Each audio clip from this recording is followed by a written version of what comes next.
नमस्कार दोस्तों। जय महाकाल। जय माता शिमशानी। आज की वीडियो में मैं एक दिवसीय काली प्रेत की साधना दे रहा हूँ, जिसका संपूर्ण घरेलू मंत्र विधि विधान दे रहा हूँ, जिसे कोई भी साधक स्त्री पुरुष कोई भी कर सकता है या कर सकती है। सबसे पहले इसके लाभ बता देता हूँ। इसके लाभ देखिए इस प्रकार से हैं। शिव मारन मोहन उच्चाटन वशीकरण विद्वेषण, इस प्रकार की सारी क्रियाएं कर सकते। शांति कर्म को छोड़कर ये लगभग सभी कार्य कर सकते हैं, करने में सक्षम है। शत्रु दमन में ऊपर आएंगे तो शत्रु का ऐसा नहीं कि शत्रु का एक दिन में विनाश, मतलब शत्रु को नष्ट कर दे, ये मतलब शत्रु खात्मा की बात कर रहा हूँ यहाँ पे। लेकिन ये है कि 7 दिन 11 दिन 21 दिन के अंदर ये शत्रु का खात्मा कर सकती है। इसके अलावा जैसे शत्रु विनाश, शत्रु को किसी प्रकार से परेशान करना है या उसका काम काज में समस्या लाना है या जो कुछ भी है, या उसका एक्सीडेंट करवाना, जो कुछ भी है वो पल भर में, एक्सीडेंट वगैरह ये सब पल भर में कर देती हैं। और शत्रु कई प्रकार से रोगों से ग्रसित हो जाए वो भी पल भर में कर देती है। और जैसे किसी का वशीकरण या मोहनी करना है, मतलब किसी को अपनी तरफ अनुकूल अनुकूल बनाना अपने, तो उसमें ये जो शक्ति है, किसी भी इंसान, स्त्री पुरुष चाहे कोई भी हो, उसे पल भर में आपके अनुकूल कर देती है। ज़्यादा से ज़्यादा 24 घंटे के अंदर ये आपको अनुकूल कर देती है। यहाँ तक ये शक्ति मान चेतन वशीकरण विद्वेषण, दो लोगों के बीच में भी जो है ये विद्वेषण कर देती है। दो लोगों का आपसी झगड़ा हो जाता, मनमुटाव हो जाते हैं या अलग हो जाते हैं, ये भी करती है। शांतिकरण नहीं करेगी ये शक्ति, स्पष्ट है ये। इसके अलावा जो है भविष्य की भी जानकारी देती है, परंतु भविष्य के विषय में ये है कि लगभग ये 11 दिन के अंतर्गत की जानकारी आपको भविष्य की देगी या 11 दिन पीछे की जानकारी देगी।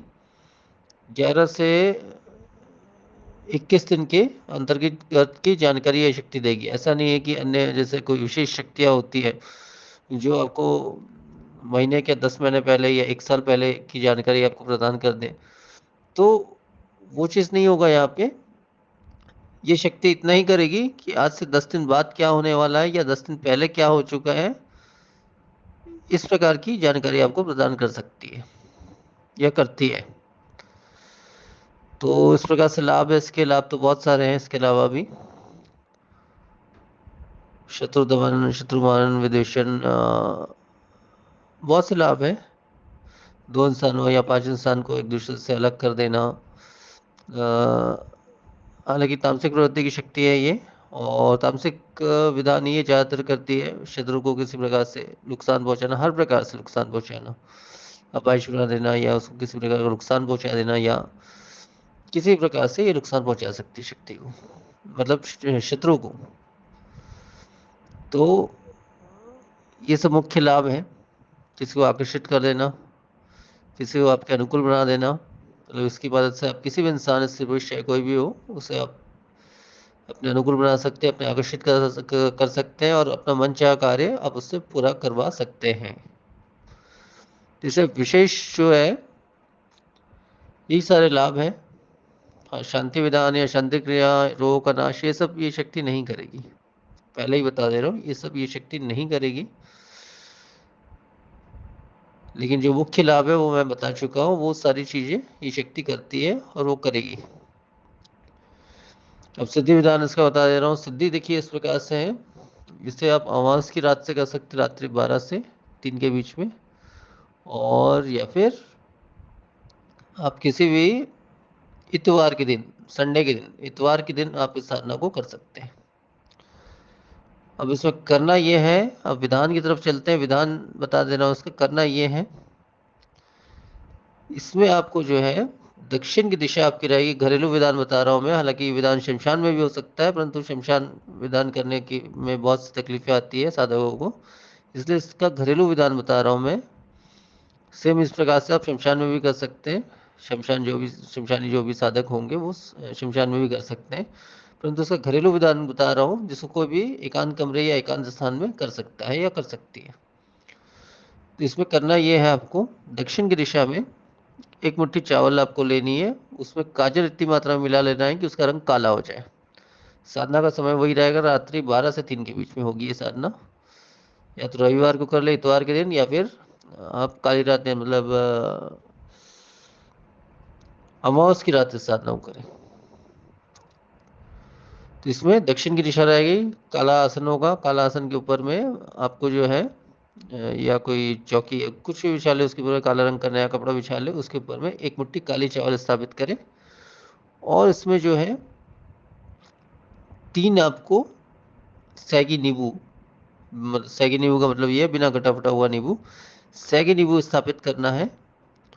और 2 मतलब सामने की तरफ रहेंगे और एक बीचों बीच रहेंगे, इस प्रकार से 3 नींबू स्थापित करना है। और उसमें सिंदूर से आपको अभिषेक करना है। किसी भी सिंदूर, उसके नाम से अलग से सिंदूर ले आइए, क्योंकि ऐसे सिंदूर का कहीं अन्य जगह प्रयोग नहीं किया जाता है। तो सिंदूर से आपको 3 बार अभिषेक कर लेना है। जो मंत्र दे रहा हूँ उस मंत्र को पढ़ते हुए भी कर सकते हैं। 3 बार अब अभिषेक कर लिए, तीनों जो आपने नींबू लिए हैं उसमें 2 नींबू सामने रहेगा, और तीसरा जो है 2 नींबू, हाँ 2 नींबू सामने रहेगा, और तीसरा जो है उसके बीचों बीच रहेगा। और उसके सामने जो है सरसों तेल का एक दीपक लगाना है आपको। एक मुखी दीपक रहेगा, एक बाती वाले आड़ी आड़ी बाती वाला एक दीपक लगाना है। उस नींबू की तरफ मुख करके, और स्वयं का बैठने का आसन आपका काला रहेगा। काले आसन में बैठकर, इसमें कोई भी विशेष नियम नहीं है कि शुद्धता पवित्रता इत्यादि का कोई भी नियम नहीं है। हाँ, इसमें भोग में अगर आप तामसिक भोग अगर आप चढ़ा सकते हैं, मांस वगैरह जैसा भोग, तो बहुत ही अच्छा रहेगा। अगर नहीं भी चढ़ा सकते तो कोई बात नहीं है, फिलहाल साधना आप संपन्न कर ले, उसके बाद भोग भी चढ़ा सकते हैं। तो काला आसन आपने बिछा लिया स्वयं के बैठने के लिए। इसके पश्चात जो है एकांत कमरा, अंधेरा कमरा, जहाँ पे पूजा पाठ इत्यादि का मुहूर्त इत्यादि ना हो, ऐसे स्थान में आपको ये साधना करनी है। अब काला आसन बिछाने के पश्चात जो है स्वयं के बैठने के लिए सुरक्षा मंत्र के द्वारा शरीर बंधन कर ले। 3 बार मंत्र को शरीर में फूंक ले पढ़कर, उससे शरीर बंधन हो गया। और चाकू के माध्यम से, आटे के माध्यम से, जिस भी माध्यम से आप सुरक्षा घेरा बना ले, ये अनिवार्य है। इतने इतना करने के पश्चात आपके पास गुरु मंत्र मेरा दिया हुआ अगर गुरु मंत्र है तो अच्छी बात है, उस मंत्र का 21 बार पाठ कर ले, बहुत है। और नहीं भी है तो कोई बात नहीं, आप फिर उसमें शिव के किसी भी मंत्र का 21 बार पाठ कर लें। इतना होने के पश्चात जो है आपको जो मूल मंत्र बता रहा हूँ, वो मंत्र का, इसमें किसी विशेष माला यंत्र इत्यादि आवश्यकता बिल्कुल भी नहीं है। तो बिना किसी माला के इस मंत्र का आपको कंटिन्यू पाठ करना है। और रात्रि 12 से 3 के बीच ये पाठ होगा। तो कंटिन्यू तब तक पाठ करना जब तक ये शक्ति या तो प्रत्यक्ष या अप्रत्यक्ष रूप से आपके सामने अवश्य ही खड़ी होगी, या परछाई रूप में, या संपूर्ण शरीर रूप में, या फिर आवाज़ के थ्रू से आपसे जुड़ेगी। मतलब ये आपसे बात करेगी अपनी आवाज़ में, या जो कुछ भी है। तो जब बात होगी या प्रत्यक्ष हो या जैसे भी हो, जैसे भी सिद्धि आपको प्राप्त हो, उसमें आपको वचन लेना है। 3 वचन जैसे लेना है, मैं जब भी बुलाऊं तुम्हें आना होगा, जो भी कार्य मैं दूं वो आपको करना होगा, और किसी वजह से मेरे या मेरे परिवार को नुकसान नहीं पहुंचाओगे। ये 3 वचन हो गए। इससे बदले में वो मांस मदिरा इत्यादि, मतलब जो भी तामसिक भोग जो आपको देते बनता है, ऐसे भोग के लिए आप हाँ कह देना। और आपका जो भी कार्य है, जो भी कार्य आप जब भी लेते हैं, इससे आज नहीं तो 10 दिन बाद ले या 4 दिन बाद ले, जब भी लेते हैं, तब जो भी भोग आपने कहा है वो भोग आपको इसको अर्पण करना, 24 घंटे के अंदर अर्पण करना अनिवार्य है। वो भोग इसी मंत्र को 7 बार पढ़ते हुए उस भोग को किसी भी नदी नदी तालाब पोखर किसी भी किनारे में आपको किसी वृक्ष के नीचे छोड़ाना है, किसी भी पात्र में। तो इस प्रकार से संपूर्ण साधना विधान है, और विशेष मंत्र बता दे रहा हूँ जिस मंत्र से शक्ति का आह्वान करना और शक्ति को बुलाना है। वो मंत्र इस प्रकार से है, ओम यस्य लं सम सरोता महाप्रिये आगामी सह। मंत्र एक बार फिर से बोल दे रहा हूं, ओम यस्य लं सम सरोता महाप्रिये आगामी स। तो मंत्र बस इतना ही है, और इतना ही संपूर्ण विधान है। तो आज के वीडियो में फिर इतना ही। नमस्कार, जय महाकाल।